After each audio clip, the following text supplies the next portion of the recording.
Theatre চোৱাৰ বাবে এঘৰীয়া কৰা হ'ল এটা পৰিয়াল। এইখন অসমতে নুশুনা নুপুজা কাণ্ড। শিক্ষক বিৰিঞ্চি কলিতাৰ পৰিয়ালক এঘৰীয়া কৰিলে ৰাইজে।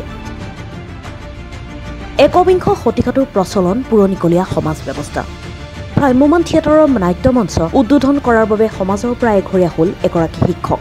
ভ্ৰাম্যমান থিয়েটাৰ নিমন্ত্ৰণক কেন্দ্ৰ কৰি এখন গাঁও আৰু এটা চুবুৰীৰ মাজত সংঘাত। সংঘাতৰ কাৰণ এখন ৰাজহুৱা খেলপথাৰ। অভিযোগ অনুসৰি প্ৰথমে সূৰ্য থিয়েটাৰ আমন্ত্ৰণ কৰিছিল কামৰূপৰ শিলিগুৰি ৰাইজে। থিয়েটাৰখন যি স্থানত অনুষ্ঠিত হোৱাৰ কথা আছিল সেই খেলপথাৰখনত থিয়েটাৰ অনুষ্ঠিত কৰাত বাধা প্ৰদান কৰিছিল মাহকালটোলৰ ৰাইজে।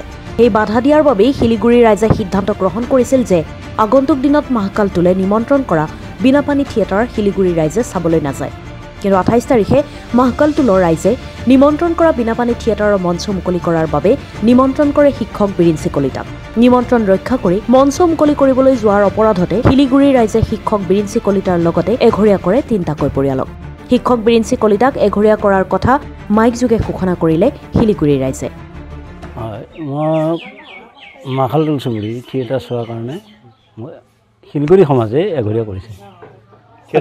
থিয়েটাৰ চোৱাটো অপৰাধ নেকি?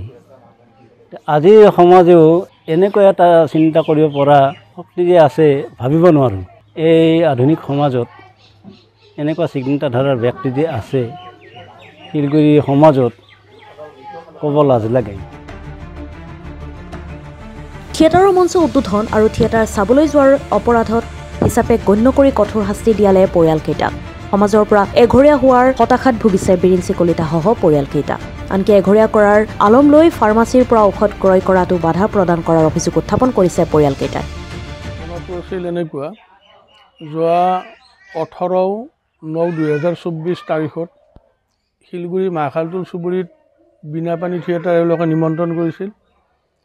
প্ৰথম দিনা মোক মঞ্চ উদ্বোধন কৰাৰ কাৰণে এখেতসকলে দায়িত্ব দিছিল আৰু ময়ো বিনা দ্বিধাই মানৱতাৰ খাতিৰ ৰাখি এই থিয়েটাৰৰ মঞ্চখন উদ্বোধন কৰিছিলোঁ।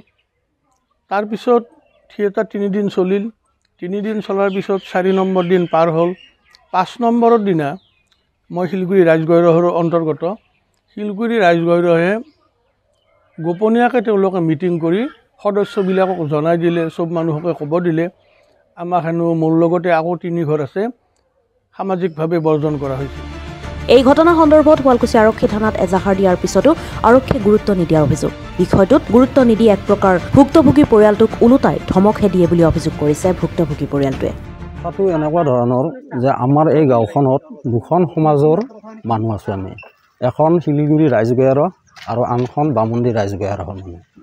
আমি বামুণ্ডি ৰাইজগয়াৰৰ মানুহখিনি এই লক্ষ্মী মন্দিৰৰ 1000 আমি বিনাপানী থিয়েটাৰ মাতিছিলোঁ।